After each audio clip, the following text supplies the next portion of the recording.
Hello, my name is Alana Vilagi, and this is an update on the results from the first year of the Pump Monitoring Apparatus, or PuMA, project. The PuMA was developed at the Alaska Center for Energy and Power to consider fuel use of fuel oil vented heaters, which in Alaska are most commonly monitors and Toyo stoves.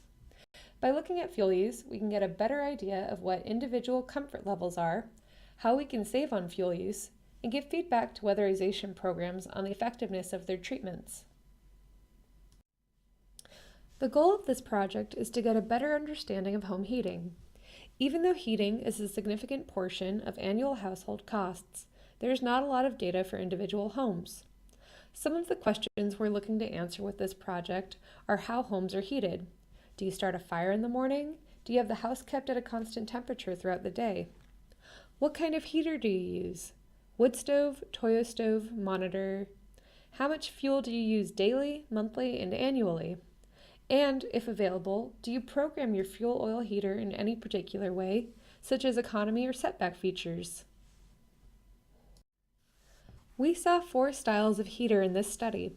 Toyo stove laser 73 and 730s were the most popular, found in 7 of the 12 participating homes. Toyo stove laser 56 and 560s were found in 2 homes. Monitor MPI 2400s were found in 2 homes, and the Monitor M41 was found in 1 home. The Toyo stove laser 73, 730, Monitor MPI 2400, and Monitor M41 are all comparable in their fuel consumption rates and heat outputs, and are designed to heat an area between 1,600 and 2,000 square feet. The Toyo stove laser 56 560 is slightly smaller than the other heaters in this study. Its high mode is similar to the laser 73 medium mode and is designed for heating spaces around 1,000 square feet. We installed meters in 12 buildings in October of 2017. 11 of these were in residential homes, and 1 was in a business. We received data through a cell connection on the meter, which sends files to our server every 4 hours. As a failsafe, the meters record information locally on an SD card as well. Of these 12 installations, we received reliable data from 8 of these. 2 of these homes were in areas that did not have service, and so we needed to wait until we visited in person to retrieve and process the data. 1 of these meters was installed on a heater that was never turned on, and 1 of the meters had a sensor that had come loose. Using a cost of fuel oil at $4.25 per gallon, annual costs based on fuel use captured by the meter ranged from a low of $182 to a maximum of $1,606. These costs are affected by size of heating area, building efficiency, personal comfort level for indoor temperature, and a frequency of wood stove use. Minimum totals per month were between nearly 0 and 10 gallons. Maximum totals varied between half a gallon in the summer to 64 gallons in November. The average for the heating season tends to fall under 30 gallons a month. As you might expect, fuel use and heater activity increases as outdoor temperature drops, but heater activity is often greatest when homeowners may not be in the home. One of the goals of this project is to find ways to reduce fuel use, and an easy solution is to turn the temperature setting down when homeowners are out of the home. This heat map is one way we look at the data to get an idea of heater activity throughout each day over the course of a month. For example, there was increased stove activity when the outside temperature dropped to between 0 and 20 degrees and was highest between 10 a.m. and 3 p.m. If the homeowner was not in the house, then it might be worthwhile to consider setting up a setback routine on the stove or manually setting the stove to a lower temperature before leaving the house. One way we can look at this data is how the daily fuel use changes over the seasons.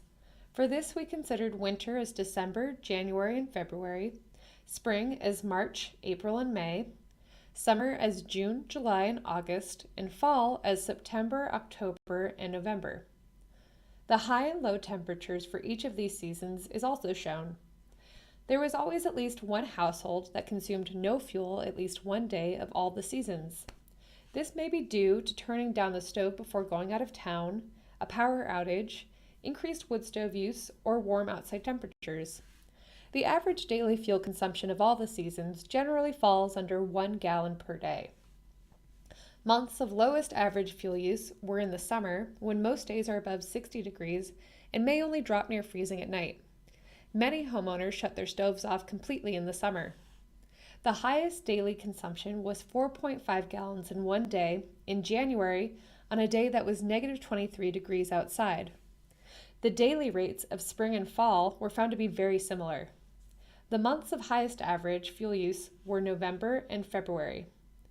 When we first visited Tanana, we were told that the periods of greatest toyo stove and monitor use were in these shoulder seasons when it's still too warm to comfortably light a fire, and much of this data confirms this knowledge.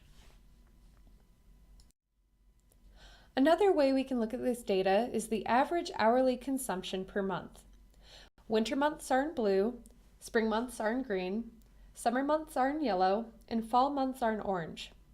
The months of greatest consumption were November, January, February, March, and April.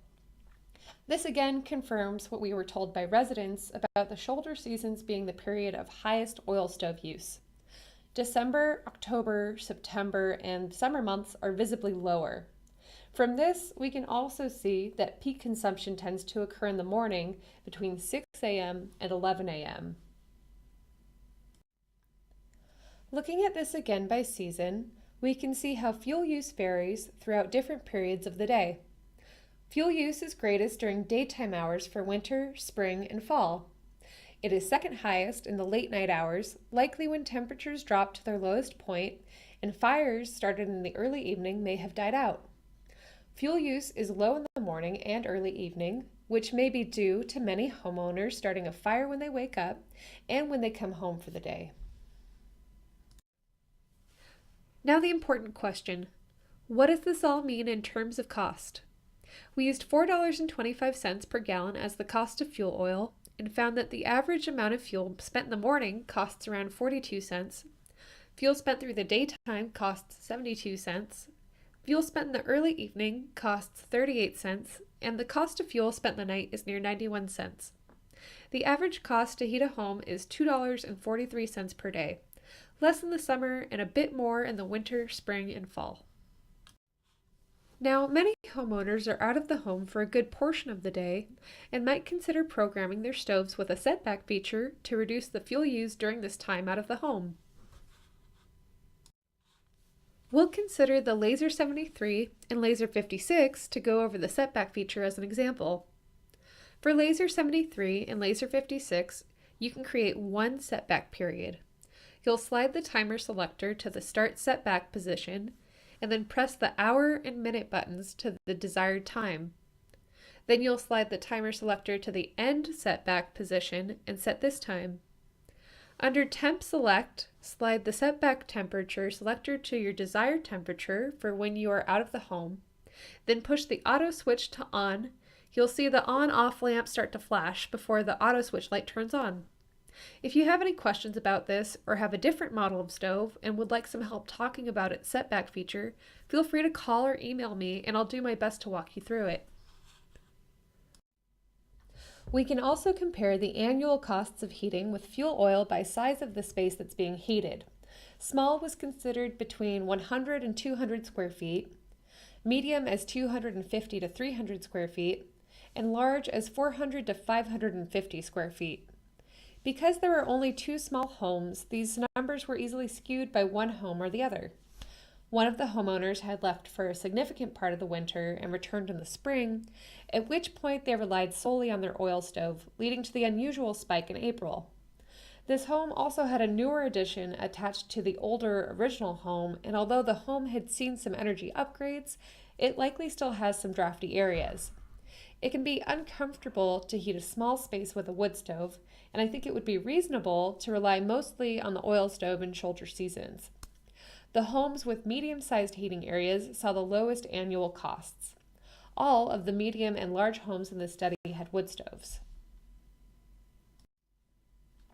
We can consider how the number of people living in a house affects the cost of home heating.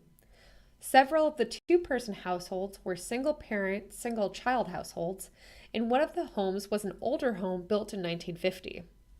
The households with one individual tended to be the most consistent in their use, where only one person controls the thermostat, and the households with multiple people may have the advantage of more adults consistently being able to keep their wood stove going.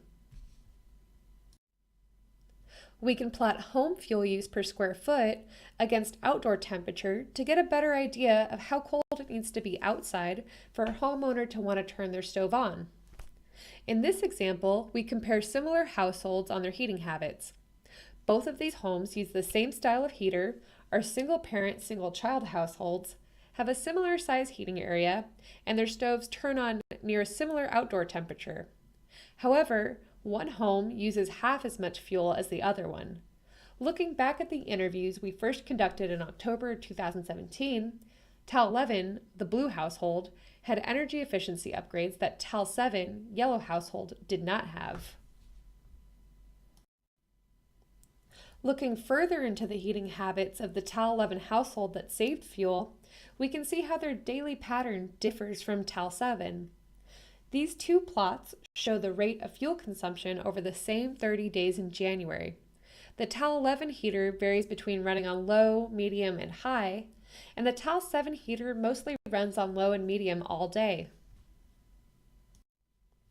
It appeared that there were two distinct periods of heating patterns for the TAL 11 heater, in which it would run mostly in medium or high in the morning from 2 a.m. to 2:30 p.m., at which point the homeowner may be able to come home and start a fire, which would reduce the amount the oil stove would run in the evening.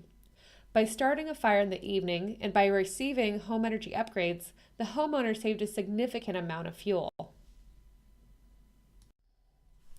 On our last trip to Tanana, we updated the meters to a new program that will take indoor temperature samples every 5 minutes. This will hopefully help us compare the amount of wood use to fuel use. We are also hoping to get a web app running so homeowners within service will be able to get live feedback on their home's fuel use. We would like to gather one more year of heating data so that we have 2 heating seasons to compare and improve our ability to give feedback to homeowners on their home's fuel and wood use. Some final takeaways from this first year project review. To reduce fuel use, it helps to set the temperature down on the Toyo stove or monitor when you're not in the home. For those who have a wood stove, you can also save a significant amount of fuel by starting a fire in the morning or when you come home for the day. I hope this information has been useful in having a better understanding of daily fuel use in terms of amount and cost, and having a better idea of how to prepare for the months you're likely to use the most amount of fuel. If you have any questions about this project, feel free to contact me or Baxter Bond, the other researcher on this project. Thank you very much for helping us in our research. Your insight and participation have helped us make great strides in having a data-driven understanding of home heating here in Alaska.